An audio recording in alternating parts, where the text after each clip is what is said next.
ट्रांसपोर्टरों को मारना बंद करो, बंद करो, बंद करो। ट्रांसपोर्टरों को मारना बंद करो, बंद करो, बंद करो। ट्रांसपोर्टरों को मारना बंद करो, बंद करो, बंद करो। आम मीडिया भाई बंधुओं का दिल दिल से धन्यवाद करता हूं, जो कि आप अपना कीमती समय करके निकाल के आज इधर पहुंचे। आप मीडिया एक ऐसा जरिया हो जो देश के कोई भी सुख और दुख की कोई भी खबर हो आप अवाम और प्रशासन तक पहुंचाते हो।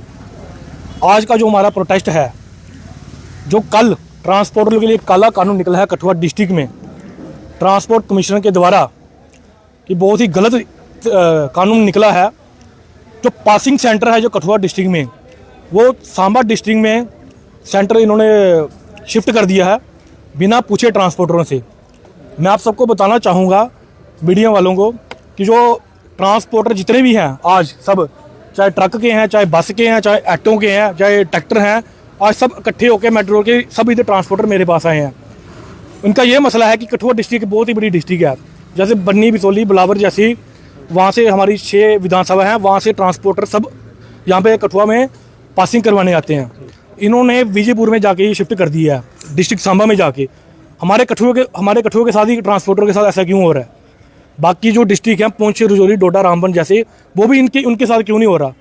तो इसमें मैं आपसे पूछना चाहूँगा कि जो इन्होंने ये पासिंग जो इन्होंने ये निकाला है, जो फिटनेस है जो इनकी होती है साल में 2-2 बार होती है, और ये कहाँ से तेल खर्च के इतना जाएंगे? 18-18, 20-20 हज़ार की पासिंग है। अगर ये जम्मू में जाएंगे पासिंग करवाने तो यहाँ पे 8-8 हज़ार का इनको तेल देना पड़ेगा।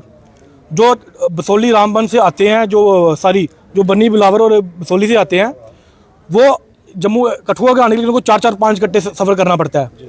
अगर वो जम्मू जाएंगे उनको 10-10 घंटे लगेंगे, तो सरकार क्या तेल खर्चा देगी? कमिश्नर क्या, ट्रांसपोर्ट कमिश्नर क्या तेल खर्चा देंगे? अगर तेल खर्चा दें या 50% डिस्काउंट दें उनको। इंश्योरेंस आप पूरी ले रहे हो, ट्रांसपोर्टर से पूरी वसूल कर रहे हो, परमिट आप पूरा वसूल कर रहे हो, टोकन आप पूरे ले रहे हो, तो रोज़गार इनको दिया नहीं जा रहा। बाहर के वेंडर आके इधर इन्होंने कंपनियां खोल के रखी हैं, हमारा रोज़गार लेके जा रहे हैं। सब सरकारें मिली हुई हैं लुटेरी। आज बसों का जो बुरा हाल है, ई बसेस इन्होंने इशू की हुई हैं, वो उनकी सवारी उठा के ले जाता है। जब इनको ठोकना हो पूरा टैक्स ठोकते हैं, ये गुंडा टैक्स भी ठोक रहे हैं, हर एक चीज़ में ये चोरी कर रहे हैं। ट्रांसपोर्टरों को ये इनका रोज़गार नहीं इनका चल रहा, उनको सोचना है, इनके रोज़गार के बारे में इनको सोचना चाहिए। इनके रेट आप देखें, आज 32-32 हज़ार इनके रेट हैं फिटनेस के, टोकनों के, कहीं के 20-20 हज़ार रुपया। ये बेचारे कहाँ से भरेंगे? गरीब बेचारे, रोज़गार नहीं है इनको मिल रहा, इनसे किस्तें नहीं निकल रही, काम ही नहीं है। ट्रांसपोर्ट कमिश्नरों को, मंत्री को काम के बारे में सोचना चाहिए, इनके बारे में। जम्मू कश्मीर के हर एक स्टेट में एक फिटनेस हो रही है हर साल, इधर 2 बार क्यों? इस डिस्ट्रिक्ट कठुआ में क्यों?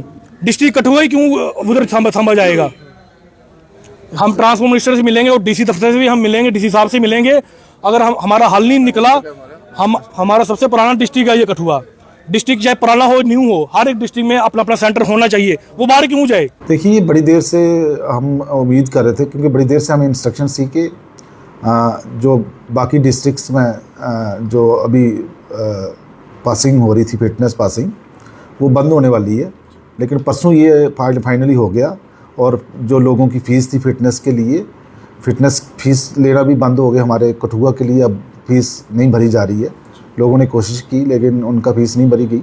कल हमारी फिटनेस डे था, कोई 5 गाड़ियाँ हमने उनकी पासिंग की जिनकी फ़ीस पहले भर चुके थे लोग। तो अब इनके लिए ये है कि ये जो इंस्पेक्शन एंड सर्टिफिकेशन सेंटर बना है एक सांबा में, तो वहाँ पे ये जाके अपनी फ़िटनेस करवा सकते हैं, या फिर ATS जम्मू एक प्राइवेट बंदे ने खोला हुआ ये ऑटोमेटिक टेस्टिंग स्टेशन, तो यहाँ पे जाके ये अपनी फ़िटनेस करवा सकते हैं। हमारे पास ये सुविधा अब अवेलेबल नहीं होगी, क्योंकि मार्च की गाइडलाइंस के हिसाब से अब कोई हमारे पास फ़िटनेस नहीं करवा सकता। तो मेरी लोगों से दरख्वास्त है कि आइंदा के लिए आपके ज़रिए से ये लोगों को मैसेज भी पहुँचा देना चाहता हूँ कि मतलब आइंदा जो भी फिटनेस के लिए फिटनेस कराना चाहता है अपनी गाड़ियों की, वो या तो ICC सांबा चला जाए या फिर ATS जम्मू चला जाए। सर, जो हिली एरिया लोग आते थे, जो कठुआ में पहुंचते थे, पहले ही उन्हें काफ़ी सफ़र करना पड़ता था। हाँ। लेकिन अब वो सांबा जाएंगे तो वहाँ पर काफ़ी ज़्यादा उनके लिए हैक्टिक हो जाएगा, क्योंकि पहले भी पूरा दिन जो है, जो लोग बनी से आते हैं उनको पहले ही पूरा दिन जो वेस्ट हो। देखिए, जो लोग बनी से आते हैं, मेरा मानना है कि वो तो पहले ही काफ़ी दूर से आ रहे थे, उनको 20-30 किलोमीटर से कोई फ़र्क नहीं पड़ेगा इतना, क्योंकि जो बनी से निकला है वो कठुआ आएगा या सांबा आएगा, मेरे ख्याल में हार्डली 20 किलोमीटर का डिस्टेंस में फ़र्क पड़ेगा उसको।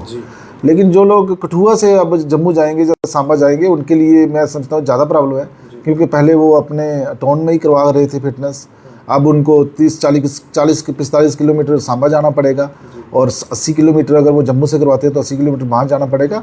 असुविधा होगी थोड़ी देर के लिए, लेकिन लोगों को आदत हो जाएगी और वहाँ पे अच्छी फैसिलिटीज़ मिलेंगी, क्योंकि वहाँ पे जो फिटनेस होगी वो ऑटोमेटिक फिटनेस, वो वहाँ पे मॉडर्न इक्विपमेंट्स लगे हुए हैं और प्रॉपर फिटनेस वहाँ पे देखो मैनुअली कई चीज़ें छूट जाती हैं फिटनेस करते करते, तो वहाँ पे जब ऑटोमेटिक्स टेस्टिंग स्टेशंस हैं या फिर जो इंस्पेक्शन और सर्टिफिकेशन सेंटर सांबा बड़े वहाँ बड़े मॉडर्न इक्विपमेंट लगे हैं, तो उनसे जो फिटनेस होगी वो बड़ी प्रॉपर फिटनेस होगी, और इनको शायद वहाँ पे 6 महीने के बजाय 1 साल की फिटनेस का भी सर्टिफिकेट मिलेगा। तो ऐसा कोई प्रॉब्लम नहीं है मेरे ख्याल में, लोगों को अब आदत डालनी पड़ेगी। वैसे भी वो बनी से तो कठुआ तो आते ही थे, कोई वो भी तो कम डिस्टेंस नहीं है। कितनी लोकेशंस जो है आइडेंटिफाई की गई हैं जिस तरह अभी तो हमारे पास 2 ही है, ये ICC सांबा और ATS जम्मू। मतलब कठुआ वाले भी जम्मू जो है अगर कोई जाना चाहता है तो वहाँ से भी हाँ जा सकता है, जाना पड़ेगा अब, क्योंकि हमारे पास अब वो सर्विसेज अवेलेबल नहीं है। जी, तो क्या जो आप पहले यहाँ पर जो रजिस्ट्रेशन या उनकी जो बुकिंग्स यहाँ पर होती थी फिटनेस के लिए, हाँ अब वो बुकिंग नहीं होगी, तो आगे से अगर उन्हें करवानी होगी तो क्या उन्हें पहले सांबा जाना पड़ेगा, जो ऑनलाइन कोई ऑनलाइन बुकिंग करवा के फिर सांबा जाना पड़ेगा उनको। तो लोगों के लिए क्या मैसेज रहेगा जो लोग बाहर से आएंगे या कठुआ की आवाम के लिए, जो ट्रांसपोर्टर हैं जो कहते हैं कि हम छोटे छोटे ट्रांसपोर्टर हैं और पूरा दिन हमारा वहाँ पर लग जाएगा तो काफ़ी हमारे लिए भी मुश्किल हो जाएगी, उन लोगों के लिए क्या खासतौर पर क्या मैसेज रहेगा? मैसेज मेरा देखिए, ये तो मॉर्थ की गाइडलाइंस में, इसमें मैं कोई अपना ओपिनियन नहीं दे सकता, क्योंकि गवर्नमेंट ने ये डिसीजन किया है कि जो मॉडर्न जो टेस्टिंग स्टेशंस हैं उसमें ही गाड़ी की फिटनेस चेक होगी, और जितने भी डिस्ट्रिक्ट्स हैं उन सब में बंद हो गई है। तो असुविधा थोड़ी ज़रूर होगी लोगों को, लेकिन अच्छी फैसिलिटीज़ मिलेंगी उनको इन स्टेशंस में।